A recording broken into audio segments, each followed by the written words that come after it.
नैनं छिन्दन्ति शस्त्राणि नैनं दहति पावकः न चैनं क्लेदयन्त्यापो न शोषयति मारुतः।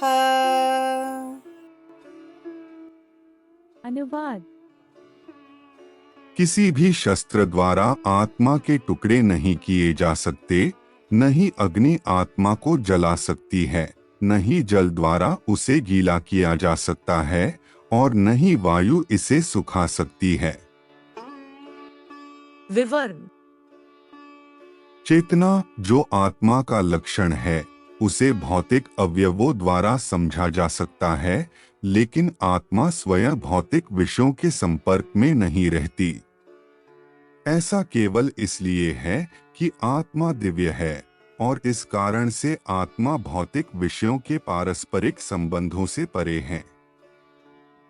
वायु आत्मा को सुखा नहीं सकती और जल द्वारा इसे भिगोया और अग्नि द्वारा इसे जलाया नहीं जा सकता है। ऐसा कहकर श्री कृष्ण ने आत्मा का विशद वर्णन किया है। अच्छेद्योऽयमदाह्योऽयम् अक्लेद्यो शोष्य एव च नित्य सर्वगतस्ताणुर् अचलोऽयं सनातनः। अनुवाद। आत्मा अखंडित और अज्वलनशील है। इसे न तो गीला किया जा सकता है और न ही सुखाया जा सकता है। यह आत्मा शाश्वत, सर्वव्यापी, अपरिवर्तनीय, अचल और अनादि है। विवरण। यह आत्मा की अमरता के विषय की ओर पुनः ध्यान आकर्षित किया जा रहा है। शिक्षक के लिए विद्यार्थी को केवल ज्ञान प्रदान करना ही पर्याप्त नहीं होता। ज्ञान तभी उपयोगी होता है जब वह विद्यार्थी के हृदय में बैठ जाए। इसलिए एक निपुण शिक्षक प्रायः अपने पिछले वक्तव्यों को दोहराता रहता है। संस्कृत साहित्य में इसे पुनरुक्ति या पुनरावृत्ति कहते हैं। श्री कृष्ण भगवान ने भगवद गीता में प्रायः पुनरुक्ति का प्रयोग अपने महत्वपूर्ण आध्यात्मिक सिद्धांतों को रेखांकित करने के लिए एक साधन के रूप में किया है, ताकि यह सुनिश्चित हो सके कि उनके भक्त उनके उपदेशों को गहनता से ग्रहण करें। अव्यक्तोऽयमचिन्त्योऽयम् अविकार्योऽयमुच्यते तस्माद्देवं विदित्वैनं नानुशोचितुमर्हसि। अनुवाद। इस आत्मा को अदृश्य, अचिंतनीय और अपरिवर्तनशील कहा गया है। यह जानकर हमें शरीर के लिए शोक प्रकट नहीं करना चाहिए। विवरण।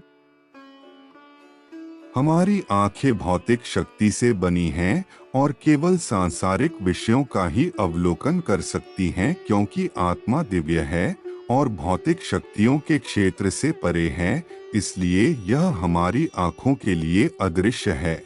वैज्ञानिकों ने कई बार आत्मा के अस्तित्व को जानने के लिए कई प्रयोग किए हैं। उन्होंने मरणासन व्यक्ति को शीशे के बक्से में रखा और उसे चारों ओर से बंद सील कर दिया, ताकि वे जान सकें कि शरीर त्यागने पर आत्मा के प्रस्थान करने पर क्या बक्सा टूट जाएगा। किंतु आत्मा बक्सा तोड़े बिना शरीर से बाहर निकल गई। अत्यंत सूक्ष्म होने के कारण आत्मा को अपनी गतिशीलता के लिए भौतिक शरीर या स्थान की आवश्यकता नहीं होती। कठोपनिषद में वर्णन किया गया है कि भौतिक ऊर्जा से भी सूक्ष्म होने के कारण आत्मा हमारी बुद्धि की पहुंच से बाहर है। इंद्रियभ्यः परा ह्यर्था अर्थेभ्यश्च परम मनः मनसस्तु परा बुद्धिर्बुद्धिरात्मा महान परः। कठोपनिषद 1.3.10। इंद्रियों से परे इंद्रियों के विषय हैं, इंद्रियों के विषय से सूक्ष्म मन, मन से परे बुद्धि और बुद्धि से सूक्ष्म आत्मा है। हमारी लौकिक बुद्धि केवल सांसारिक विषयों को समझ-बूझ सकती है, लेकिन अपनी चिंतन शक्ति से दिव्य आत्मा तक नहीं पहुंच सकती। आत्मा को जानने के लिए आंतरिक ज्ञान आवश्यक है, जो केवल धर्म ग्रंथों और गुरु द्वारा सुलभ है।